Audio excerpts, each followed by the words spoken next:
Although Jake Paul's knockdown of Ben Askren, because that's what it was, appeared to be the talk of the town for the last few days, something else that occurred on the night of the event also piqued the interest of many. If you were silly enough to actually buy that dumpster fire of an event, or just decided to stream it, you likely noticed how some people appeared to take things more seriously than others. And I'm not even referring to Jake, who cried in the ring after beating Ben, or Ben, who afterward was seen laughing, knowing he just made $1 million to take a few punches.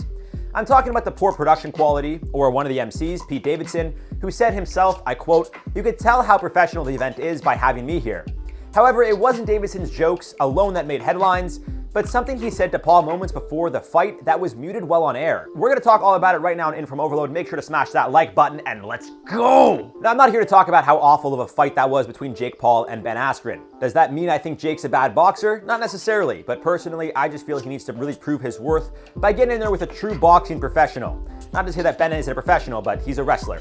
And speaking of professional, it seems comedian Pete Davidson hit the nail on the head, as his comedic relief and jokes really set the tone for the night. Over the course of the night, Davidson would be seen speaking with both fighters prior to commentating the fight alongside Snoop Dogg, Mario Lopez, and a handful of others. I don't know if Oscar De La Hoya was still sober enough to utter words by the time Paul fought. And although it seems Davidson really didn't care all that much in regards to who won the fight, saying that both Jake and Ben sucked, it seems he really wasn't going to hold back in regards to what he was asking either fighter. More specifically, when Davidson went to go see Paul and his team in their locker room, a bit of an awkward exchange appeared to have occurred. Davidson, who was accompanied by Jack Harlow, asked Jake how he was feeling, to which Jake replied, "Good. I'm just like calm. I'm ready to explode, but I'm good, bro." Davidson then joked that Paul reminds him of when Charlie Sheen was making headlines for saying he had tiger's blood in him, among many other things, which led to the room laughing. And then Davidson decided to throw a curveball, saying, I quote, "What was I gonna ask you about?" I was like, "So how you feeling about?" And then a good 5 seconds of silence, followed up by Jake laughing, saying, "Bro, you can't joke around about that." To which Davidson, laughing, replied, "No, I'm not. Things appeared to get a little more serious when Davidson then asked Paul, "No, you good? You good?" To which Jake said, "Yeah, I'm good." Jack Harlow then chimed in, mentioning how the last thing he'd want as a boxer, right before a fight, is to have people come in and asking questions and stuff. So what exactly did Davidson ask Jake? Well, for those of you unaware, Jake is currently in the midst of a legal battle after being accused of forcing someone to do things to him.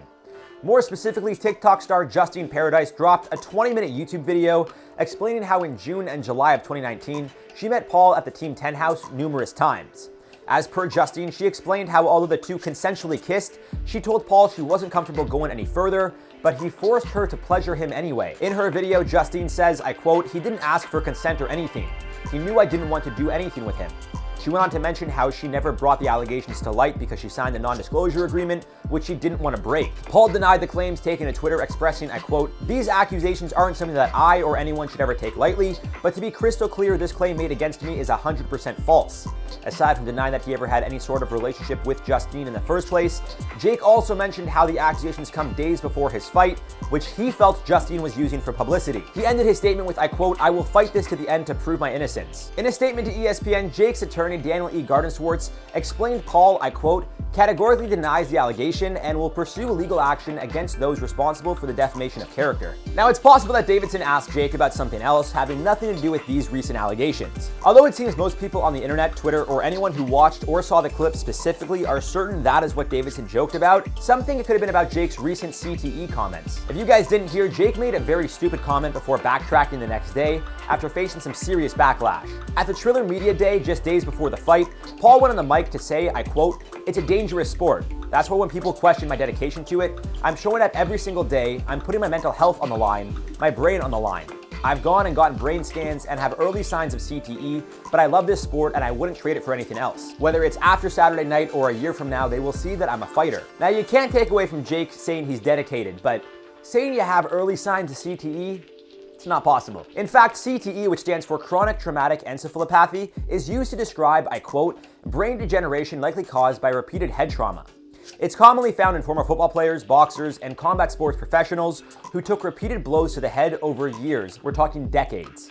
The only way to confirm whether or not someone had CTE is through, I quote, "deposits of tau and other proteins in the brain that can be seen only upon inspection after death."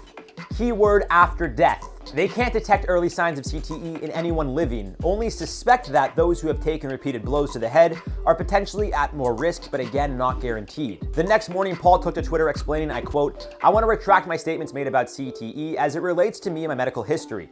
It's a very serious condition that I should not have misspoken about. Now, it's also important to note Jake was obviously the draw here. As he's been in the last 3 fights, the YouTube star is the one everyone is hoping to see hit the mat upon getting knocked out, so naturally, that's where the money is. And given that Triller signed Paul to a deal back in January to exclusively have him headline this last fight, well, it's likely they'll continue to work together, so naturally, the production likely wanted to protect their moneymaker at all costs, even if that meant muting some ongoing allegations against him. All in all, we can't confirm what Pete asked until he says so himself, but it seems safe to say he either brought up the CTE stuff, the allegations, or both. As always, we'd love to hear your thoughts on this one down below, guys. For now, let's reply to some comments from the video. Jake Paul knocks out Ben Askren, which he didn't, he just knocked him down.